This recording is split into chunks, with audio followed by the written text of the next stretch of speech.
भोजपुरिया बिरहा समाज के प्रेमी श्रोता भैया, हम भैया आई गए ही एक और नई कहानी के साथ। भैया एक बार का भैया बात या बिरहा का शानदार मुकाबला रखा कर है। गायक कलाकार आदरणीय हफीज चंचल जी और गायक कलाकार बिरहा सम्राट स्वर्गीय उस्ताद बेचन राजभर जी। भैया बिरहा रखा कर है लखनऊ से। भैया पहले आप आएंगे तो एक निगोवा पड़ता है, निगोवा गांव के नाम से स्टेशन पड़ता है। तो भैया उसी गांव में रखा गया था और ये कार्यक्रम था जज साहब का। तो हफीज चंचल जी अपन एकदम जवानी के दहलीज पे रहे और बेचन गुरु भी एकदम जवानी के दहलीज पे रहे। दोनों कलाकारों में भैया शानदार बिरहा मुकाबला शुरू हो गया। तो पहले खड़े हुए हफीज चंचल जी। हफीज चंचल जी वंदना क्या गा रहे हैं?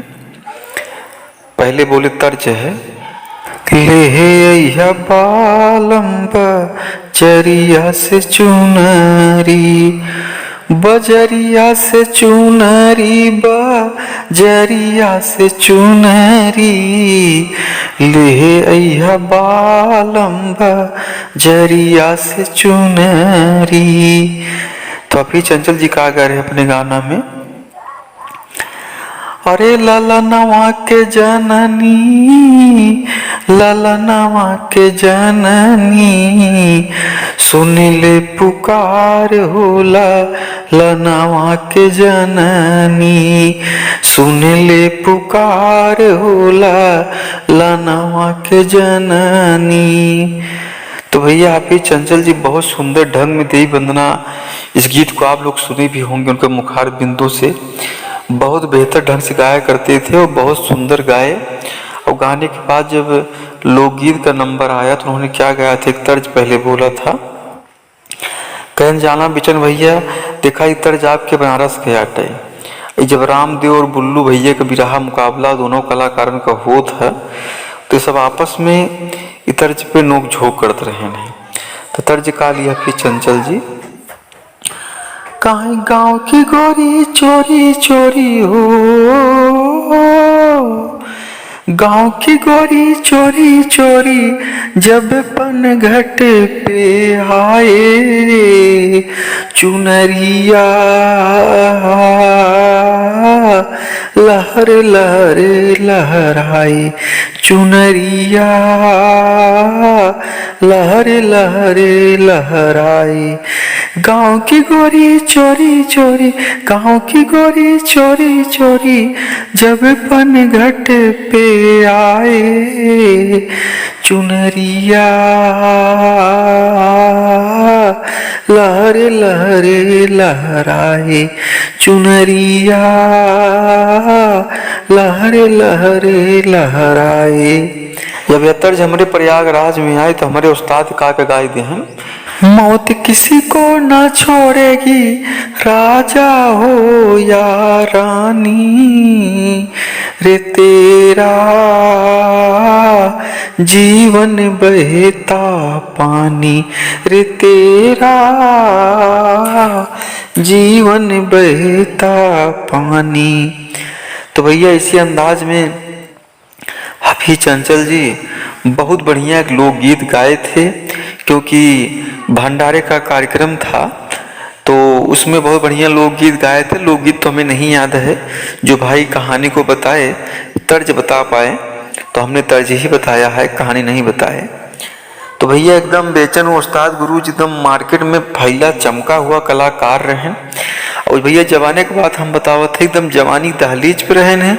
अब बनारस से बड़ा बढ़िया गावत रहे उस समय में, मतलब इनका सबका कलाकारों की गिनती अच्छे कलाकारों में हो रही थी। नवयुवक कलाकारों में रामदेव उस्ताद, बुल्लू उस्ताद सब पुराने हो गए थे, लेकिन वहाँ से उभरे हुए सितारों में बेचन गुरु का चर्चा लोग करते थे। तब यह बेचन गुरु खड़ा भयन तिखी पहले वंदना गायन, और वंदना में का गाई दें, अरे व्याकुल नयनवा चाहिला दर्शनवा मनवा, लागल हो माई बिनती हमार मनवा, लागल हो माई बिनती हमार, व्याकुल नयनवा व्याकुल नयनवा चाहिला दर्शनवा मनवा लागल हो माई बिनती हमार मनवा लागल हो माई बिनती हमार। जय हो जगदम्बे अम्बे शारदा मयरिया प्रेम का पुजारी माई जो हिला डगरिया मन मंदिरावा में बसेला धियनवा मनवा लागल हो माई बिनती हमार मनवा लागल हो माई बिनती हमार।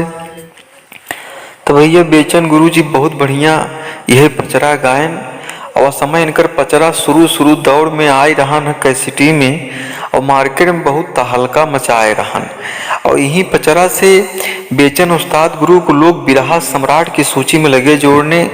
जौने हिसाबे बेचन उस्ताद गुरु पचरा गा दिए, तमाम बिरहिया पैदा हुए, तमाम बढ़िया बढ़िया बिरहा गाए, हर लाइन से गाए। पचरा सम्राट की उपाधि सिर्फ इन्हीं को मिली, किसी और को नहीं मिली है। कितने कलाकार ऐसे हुए जो हरस के सम्राट थे, कोई वीर सम्राट था, लेकिन पचरा सम्राट ओनली बेचन गुरु थे, कोई और नहीं था। जिस अंदाज में पचरा वो गा दिए कोई नहीं गा पाया और कांड भी बहुत बढ़िया गाते थे। तब भैया बेचन गुरु बहुत बढ़िया वंदना करे के बाद आए न लोकगीत। बेचन गुरु जी भैया देवी वंदना करे के बाद लग नंबर लोकगीति का। तो कहना अभी आप लोग सुन ली जा हफीज भैया से, बड़ा बढ़िया गौले कि इतर जो हो रामदेव बुल्लू उस्ताद अपने साथी गाई ले लोगन।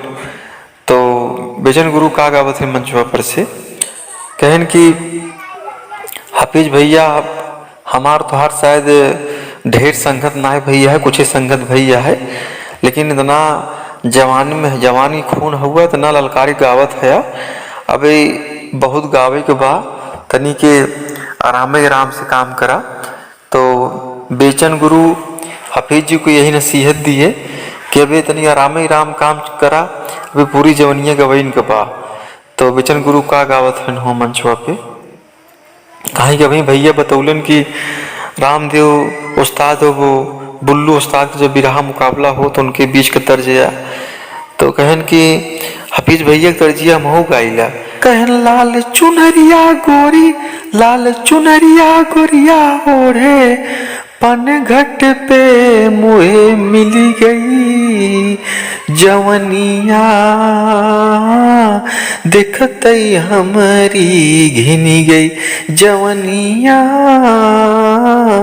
देखत हमारी घिनी गई। तो भैया बेचन उस्ताद जवाब दी कि बड़ा बढ़िया से एक ही लोकगीत गाए थे। और उसके बाद जब दोबारा फिर से खड़े हुए उस्ताद हफीज चंचल जी थोड़ा गुस्से में एक कालम पर्दा और बढ़ाई गैन कहन बेचन हम जहाँ से गावे चलते ये का ध्यान दा। तो बेचन गुरु देखे न तज कहन बड़ा अच्छी गायकी है। तब फिर दोनों कलाकारों के बीच भैया रात भर से नोक झोंक चलते रही। तो बेचन एक ही बिरहा उठाए देहन भैया हफीज चंचल एक बिरहा उठाए देहन राजा मोरंग वाली वही कहानी। हाँ का गाय देहन को भाई कि हर बात व्यर्थ होती है औकात से बढ़कर कुछ भी नहीं संसार में औलाद से बढ़कर। तो भैया हफीज चंचल जी लोग बता रहे थे कव्वाली गाए थे और कव्वाली में सब लोग पगड़ी वो जो टोपी होती है मुस्लिम धर्म की उसको पहनकर ताली बजाकर इस कव्वाली गाई जाती है। पूरे कलाकार मंच पर ताली के साथ गाए थे लोग भैया हमें भी बताए। तो वहाँ पर हफीज चंचल उस्ताद कव्वाली में कहा गा रहे हैं कि इरफान की हर चीज मदीने में मिलेगी इरफान की हर चीज मदीने में मिलेगी तस्वीर मोहम्मद की मेरे सीने में मिलेगी तस्वीर मोहम्मद की मेरे सीने में मिलेगी। जैसा कि आप सुने होंगे बिरहा सम्राट जी गाते थे जुगनू साहब कि सब कुछ हमें अल्लाह के दिलबर ने दिया है, सब कुछ हमें अल्लाह के दिलबर ने दिया है, कुरान मदीने के पैगंबर ने दिया है। तो भैया हाफिज जी बहुत बढ़िया यही कव्वाली वहाँ पर गाए थे। इरफान की हर चीज़ मदीने में मिलेगी, तस्वीर मोहम्मद की मेरे सीने में मिलेगी। अब बड़ा बढ़िया साज बाज के साथ भैया सबको अपन जैसे कव्वाली गाई जाता है और जवानी में भैया लोग ऐसे गाए रहे हैं। अब बहुत ऊंचे पर्दा से गाए दे रहे हैं। तो वही बेचन गुरु जी कहन कि हाफिज भैया अबे पूरी जवनिया बाकी नहीं है। अब वहीं जब हियाँ से गावत रहा तो आगे चल के कहाँ से कहूँगा, सोचा पहले बचा के रखा भी नवा जोश है और बढ़िया से गाई जा लोगन। आप सब भविष्य है या प्रयागराज का। तो भैया ये सब बात रही। तो राजा मोरंग की कहानी वहाँ पर हाफिज चंचल जी गाए थे और बहुत बढ़िया भी रहा, दोनों कलाकारों के बीच में हुआ था। तो रही भैया जवानी की बात। आज ना तो हाफिज चंचल दुनिया में है और ना ही बिरहा के सम्राट परम पूज्य गुरु स्वर्गीय बेचन राजभर जी भी दुनिया में नहीं है। उनके जैसा बिरहिया मैंने नहीं देखा। बहुत सुंदर अदायकी में गीत को गाया करते थे और जब भी बेचन उस्ताद खड़े होते थे और उनका एक स्टाइल था, हमेशा चेहरे पर मुस्कान रहा करती थी, मतलब हमेशा हंसते रहते थे। कितना बड़ा कलाकार उसका दंगल करता हो उसका कोई मतलब नहीं था, उनके चेहरे पर हमेशा मुस्कान रहा करती थी और यही बोलते चलते भाई तो के छुआवे हम। अब मुस्कियाए के बेचन गुरु उस जमाने में भैया जवाब देते रहे हैं, जब सवाल जवाब कभी रहा होया करता तब की बात है। तो बेचन जैसा कलाकार होना दुनिया में मुश्किल है, हाफिज उस्ताद जी जैसा होना कलाकार भी दुनिया में मुश्किल है। हम दोनों कलाकारों को भावभीनी श्रद्धा सुमन अर्पित करते हुए एक भावभीनी श्रद्धांजलि भी देते हैं और मालिक से आप प्रार्थना करते हैं कि यह दोनों आत्मा जहाँ भी हों उन्हें जन्नत नसीब हो, स्वर्ग में उच्च स्थान मिले, यही हम दुआ करते हैं मालिक से। तो भैया ये रही एक छोटी सी कहानी लखनऊ के आसपास की जो हम आपके बीच में पेश किए। बिरहा के दो महान रथी कलाकार गायक कलाकार हाफिज चंचल उस्ताद जी, करनाईपुर जिला इलाहाबाद आज जो प्रयागराज हो गया है, और स्वर्गीय गुरु बिरहा सम्राट पचरा के आप बेचन राजभर गुरु जी का। तो भैया बिरहा मुकाबला की छोटी सी कहानी रही। हमें आशा नहीं विश्वास है आप सब सुनेंगे और अपना प्यार दुलार हमें जरूर देंगे। जय हिंद, जय भारत, जय बिरहा समाज।